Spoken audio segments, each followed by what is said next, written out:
Um, Thank you very much. And before starting my presentation, I would like to thank American Research Institute in Turkey and Turkish American Association for this kind invitation and giving me the opportunity to present my study. This presentation is prepared from one of the chapters from my dissertation named Flavian Building Program in Asia Minor. The reason for focusing this study is clear. The Flavian building activity in Asia Minor has long been disregarded, despite there is pertinent evidence to carry such study.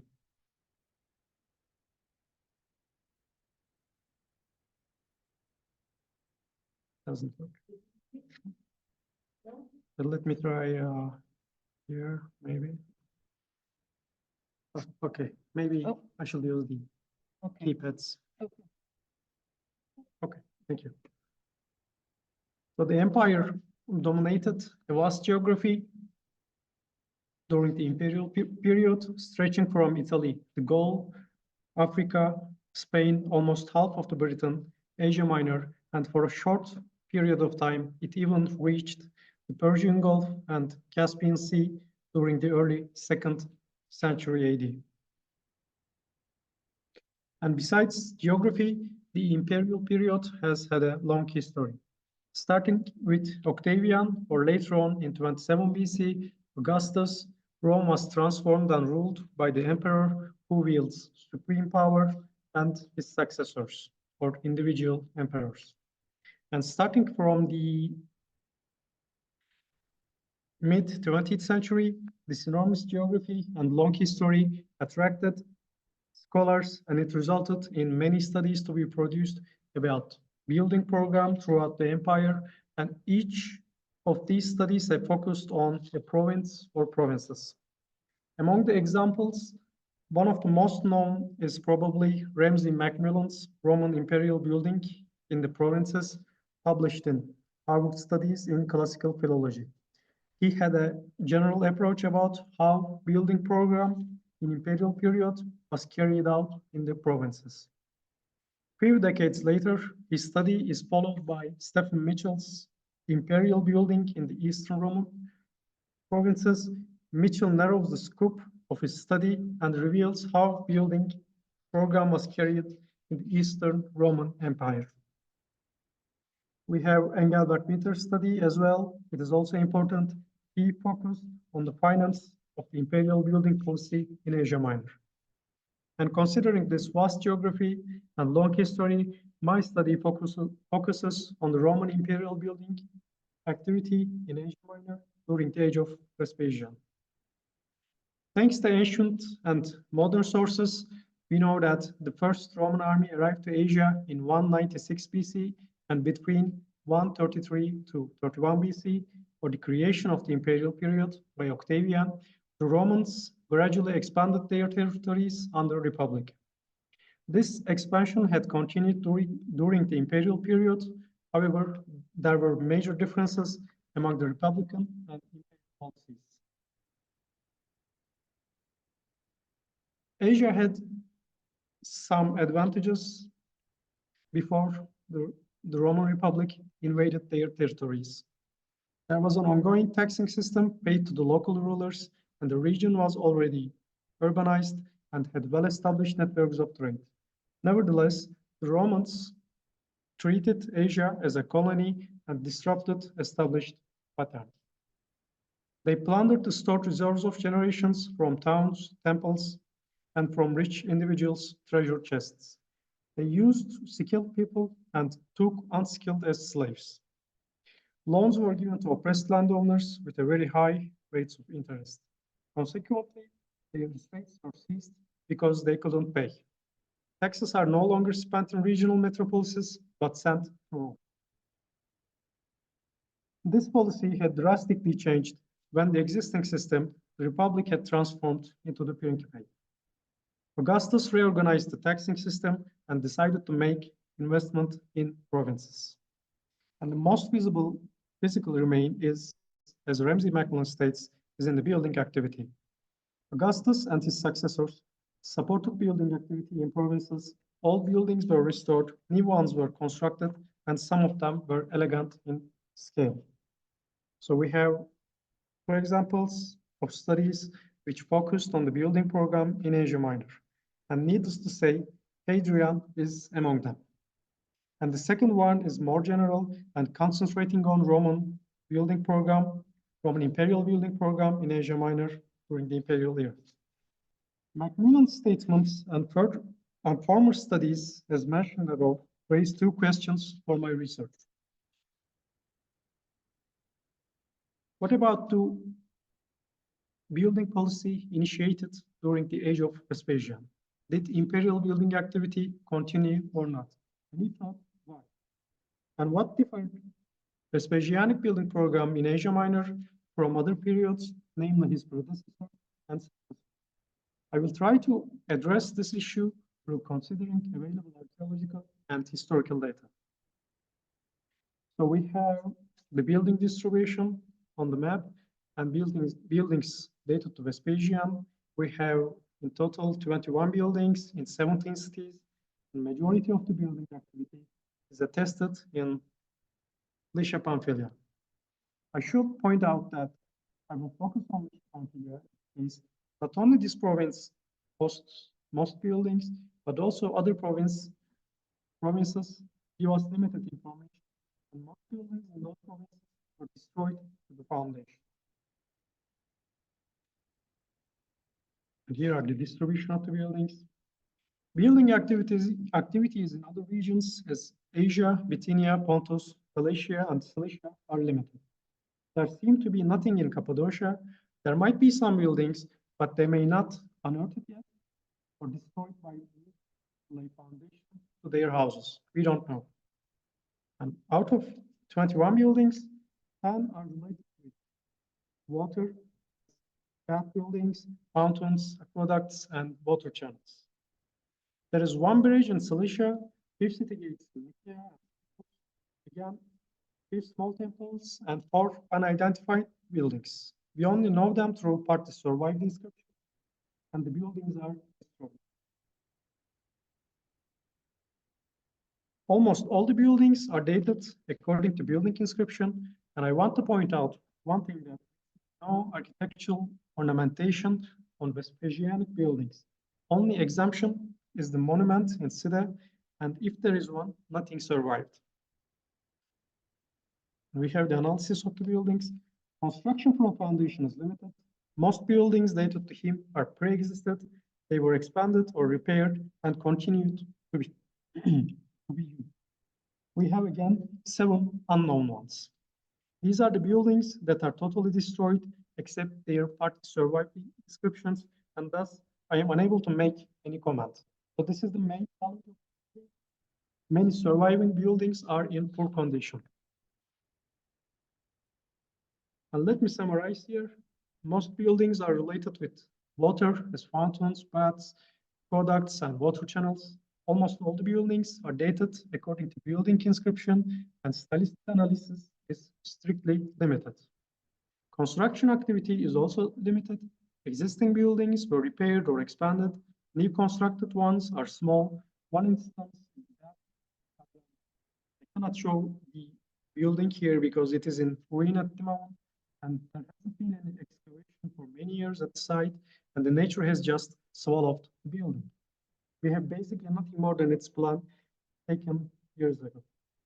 And we have the building statistics chart, which I believe is critical. As the founder of the new system, the building activity started with a massive increase.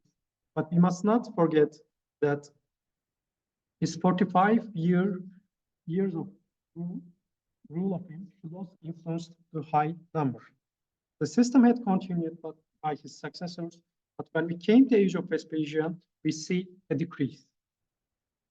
Here I highlighted Nero and Domitian. They are particular importance for me because they were accused of depleting the treasury, but the building activity is higher than Vespasian. And I should also make a comment about the building status. Nothing survived of some buildings.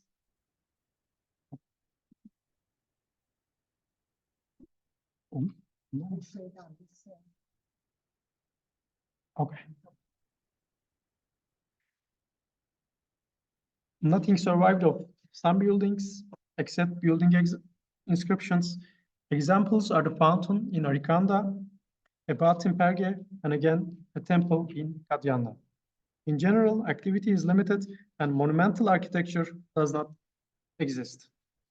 I would like to expand on an example by considering the Emperor Nero. Remarkable investments had been made in Ephesus, the capital of Asia. Monumental buildings are the Hall of Nero, Chalcedicum, and Stadium. The activities in his period were only surpassed later on by Rome.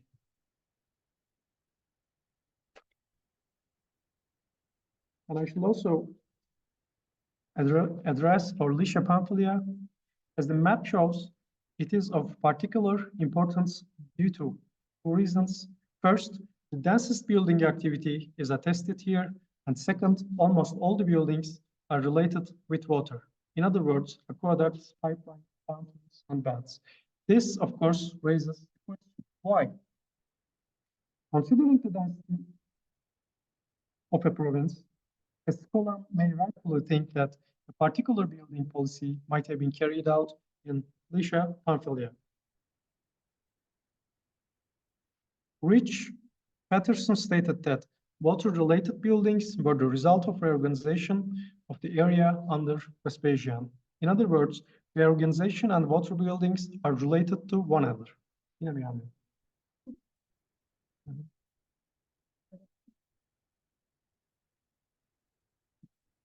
Okay.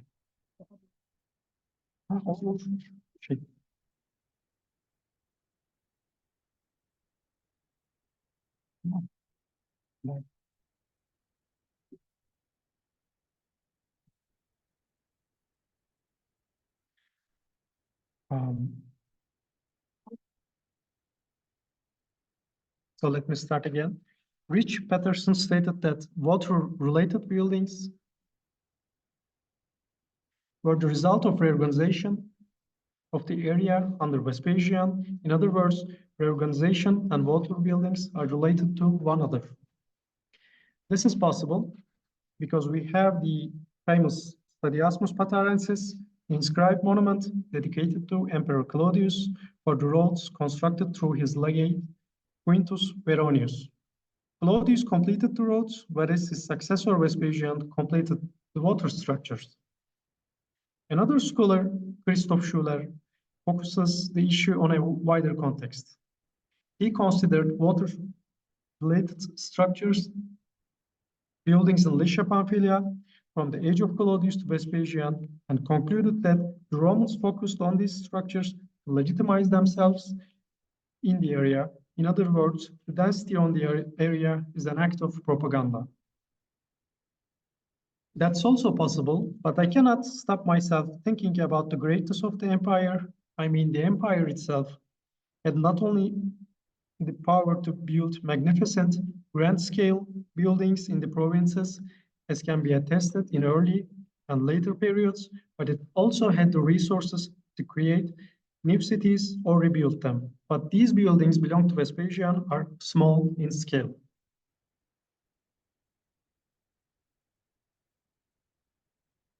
These contributions above are no doubt significant, but they are all based on quantity. Hereby, I would like to offer a new insight into current studies. A deeper focus of the buildings allow me to reveal a new claim. As you can see on the slide, most of the buildings in Lycia Pamphylia are originally belong to different periods. Few are Claudian and few are Neronian or Hellenistic.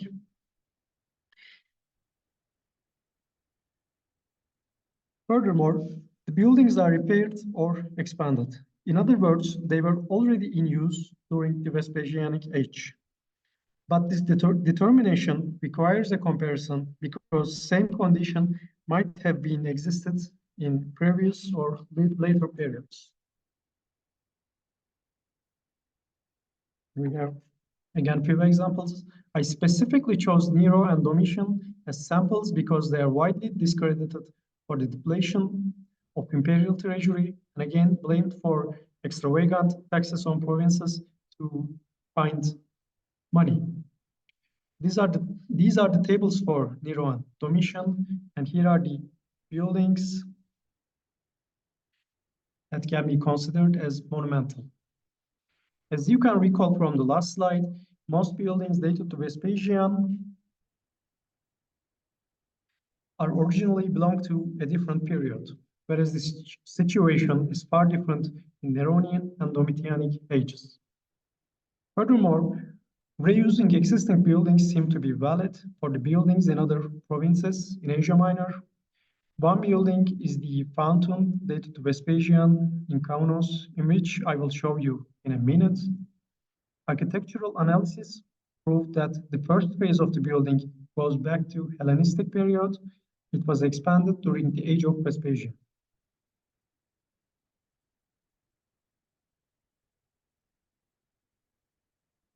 So let me clarify here, most buildings dated to Nero and Domitian are new. Their size are bigger, and many of them are beautifully ornamented, which we cannot attest in Vespasianic buildings. So buildings initiated in former and later periods have better quality. And to be clear, let me move on a visual comparison. I chose few examples and two building types for comparison. The first example is the imperial fountains in Asia Minor, dated to different periods. The first one is the fountain or nymphaeum of Titus in Miletus. The building is in poor condition, but most of its architectural parts are recovered, so reconstruction was possible. This is an impressive building that had an elaborate two-story of columnar facade of Corinthian order. The third story was added later in the 3rd century, but in any case, it was a huge fountain, 20 meters wide, 21 meters deep, and 16 meters high, adorned with statues inside the niches and aediculi. Here again, we have the fountain in Domitian in Ephesus. A medium-sized fountain consists of a wide arch and adorned with beautiful sculptures that tells the story of Polyphemus and Odysseus. The sculptures are being shown in Ephesus Museum at the moment. And we have the fountain of Trajan. It is 17 meters in length, 6 meters wide, and 9 meters high. In the center was a high temple-shaped apse in which the statue of the emperor was placed. Niches were adorned with statues. It is not wrong to say that these are not merely fountains, but bearing a message. So they serve as a civic building and boasting imperial propaganda. This message is of course noticed and studied by scholars, and Brenda Longfellow is one example here who examined these monumental fountains. So we see magnificent buildings during the imperial era belong to different periods that also boasts imperial message. But what about Vespasian? Let me show you now.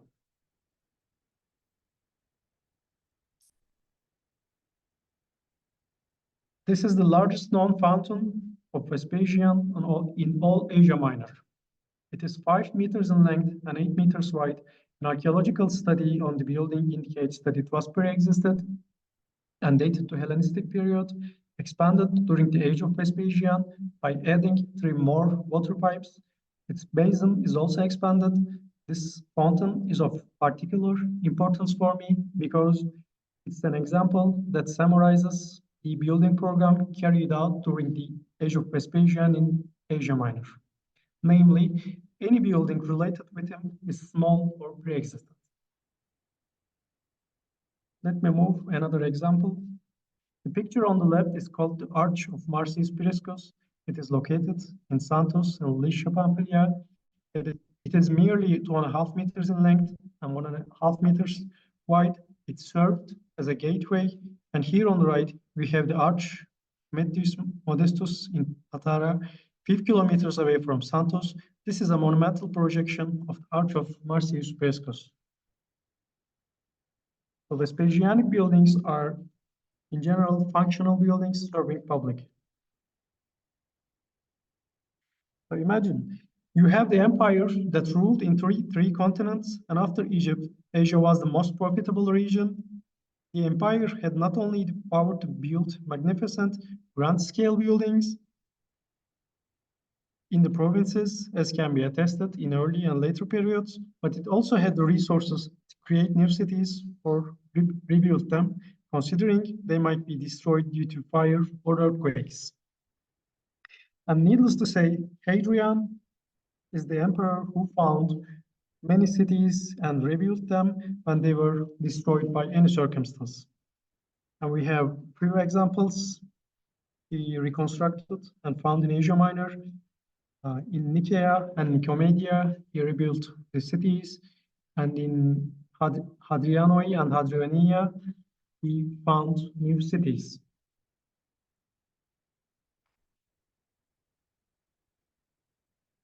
So you may rightfully ask, are there no cities found during the age of Vespasian in Asia Minor? So I could only find one city in Asia Minor during his period called the Flaviopolis in northern Cilicia, and I wonder, why do we see one city? Looking other provinces may provide the answer.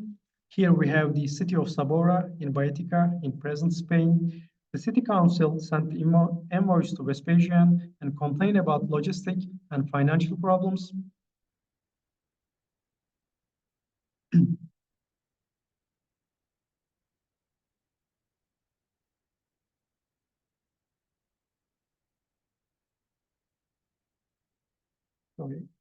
Financial problems that they were unable to solve, and asking to rebuild their town center on the plain. To make proposal more acceptable, they asked to name the new city center after him, the Flavian. Vespasian allowed it, but informed the governor to request additional taxes. So treasury comes first. And the cities who attempted extravagant building projects and outrun their resources were rebuked by Titus as Munigia in Spain. Due to other priorities, as filling the treasury, we may not be able to see new cities dated to his period in Asia Minor. So evidently, the empire we know of was in a different situation during the age of Vespasian, and on the basis of archaeological and historical sources, I suggest that building activities had declined during the age of Vespasian. I assume slides above will provide archaeological explanation for the decline, and now I will talk about historical data to prove my claim and finish my presentation. It seems economy played a major role. Suetonius claims that Vespasian demanded 4 billion sesterces to put the empire on its feet. He increased all taxes, devised new ones, and here public convenience is one of it. Later on, Vespasian was teased due to this tax and called stingy, but reality was probably different. The empire must have been in a big financial crisis. Modern studies that focuses on imperial income remarks that the income during the age of Vespasian was approximately 800 million sesterces. According to Suetonius, he demanded 4 billion to put the empire on its feet. If we accept 800 million as valid, then Vespasian had to wait 5 years without doing anything. This is another indicator that the economy was not good.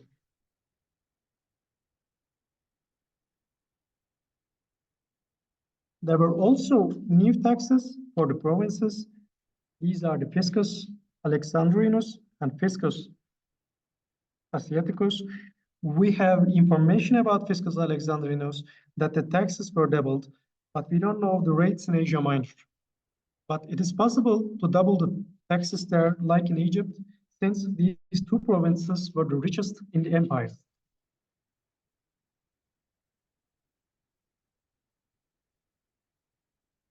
During the civil war, when Galba rebelled against Nero, Nymphidius Sabinius, the prefect of the Praetorians, promised 10 years of wages as a gift in the name of Galba. But he was not informed of the gift, and when he learned it, he said, I levy my troops not to buy them. There were also troops in provinces expecting money from Galba. He refused again, but he failed to see one important aspect that cost his life and legacy. The armies noticed that they could appoint their emperor.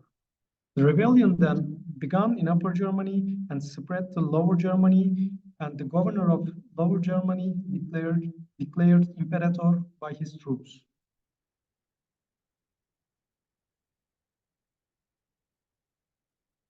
Galba tried to save himself by adopting an heir. He made a fatal mistake and decided to adopt Lucius Calpurnius Fruigi, a young man of distinguished family, then around 30 years old. But Lucius spent much of his time in exile during Nero's reign and thus had little political experience. The reaction to his adoption among the Senate and the people was at best one of indifference. Then the governor of Lusitania, who supported Galba, and in return expecting an adoption, learned that Galba chose Lucius. He was disappointed and took matters into his hands. He won over the Praetorian Guard and seized power. He also promised a large sum for soldiers.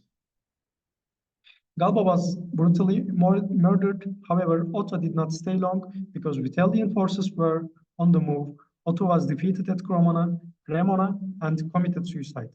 The age of Vitellius had started. But Vitellius was not a soldier, a bon vivant who promised a large gift to soldiers, but he couldn't pay and lavishly spent the money. No longer than a few months, he also lost his throne. At last, we have a victorious commander who has to pay all sums promised to soldiers, so to say, Vespasian.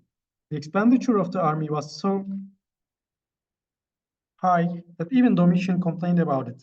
Namely, taxes were increased, new ones were devised, and we have high expenditure of the army.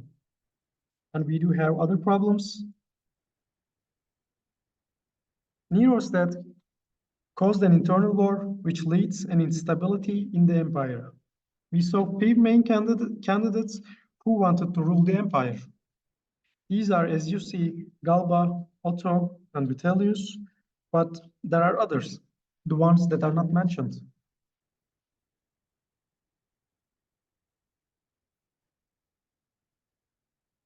In Britain, the Roman dependency, a tribe called Brigands attempted rebellion under the leader Queen Cartimandua's husband Venetius. Proconsul Vettius Bolanus intervened the situation, and he was partly successful on suppressing the revolt. Nevertheless, this riot triggered a bigger one.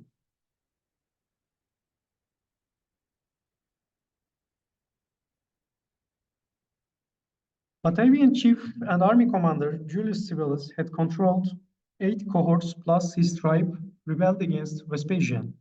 Worried about their future, the troops of dethroned Vitellius also joined Civilis. In the end, he had a large army. The rebellion was hardly suppressed, but war ravaged cities. It was one of the greatest rebellions the empire had seen, and later on, in modern era, it was called Imperium Galliarum. Major cities as Vesontio, Cremona, and Rome itself had suffered looting and fire damage.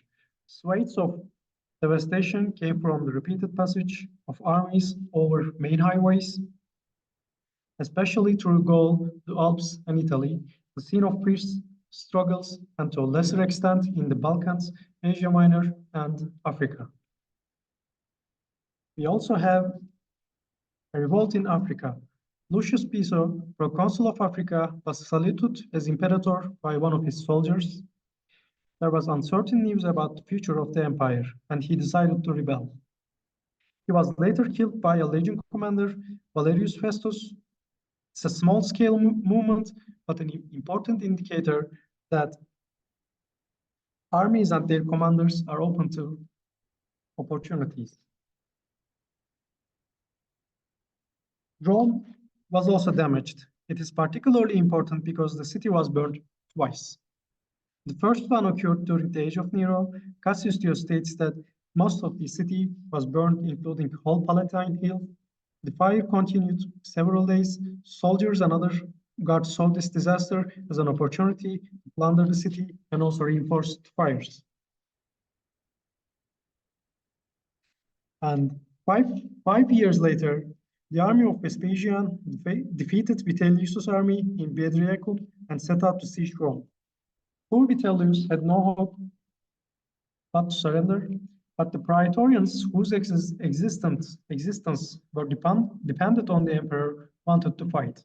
So they decided to attack Vespasian's brother and the prefect of the capital, Titus Flavius Sabinus, and the city was turned into a war zone.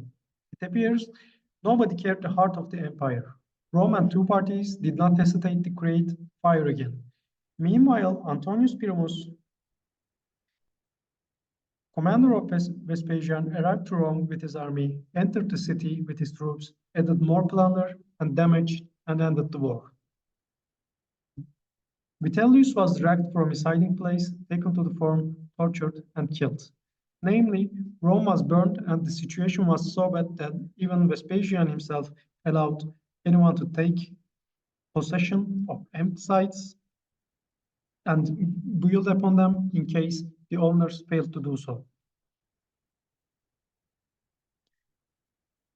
Despite early claims about Vespasian's building program in Asia Minor, archaeological and historical data help us suggest a new evaluation.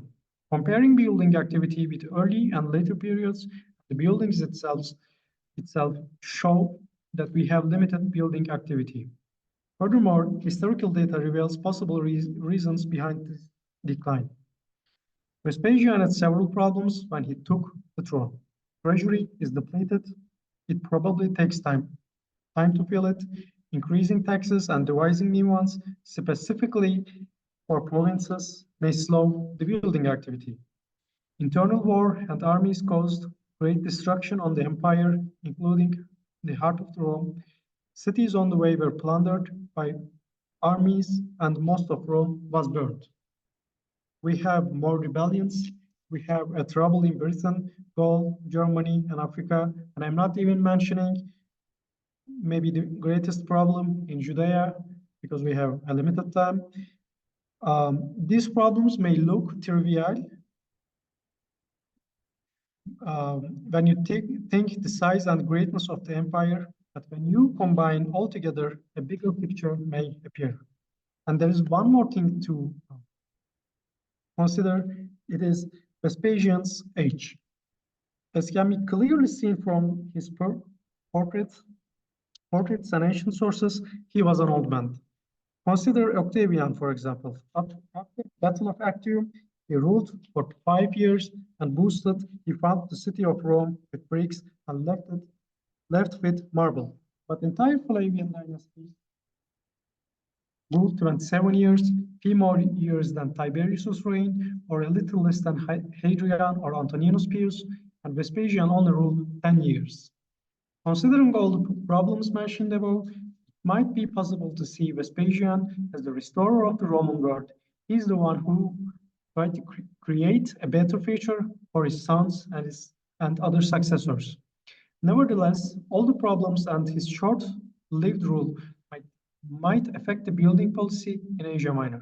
It seems increasing building activity during the imperial period had slowed down during the age of Vespasian due to problems mentioned above.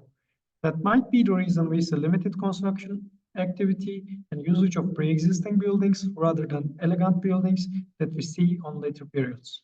And before finishing my presentation, I would like to thank American Research Institute in Turkey for providing me George Maximanasov Hanfman Scholarship and Professor Mantazar Mokopi for sponsoring my project. With her invitation, I was able to continue my studies in University of Pennsylvania and produce this presentation. I would also like to thank Professor Görkem Kökdemir, who was my PhD advisor. And I would like to thank Professor Brian Rose and Professor Musa Kadıoğlu for their contributions.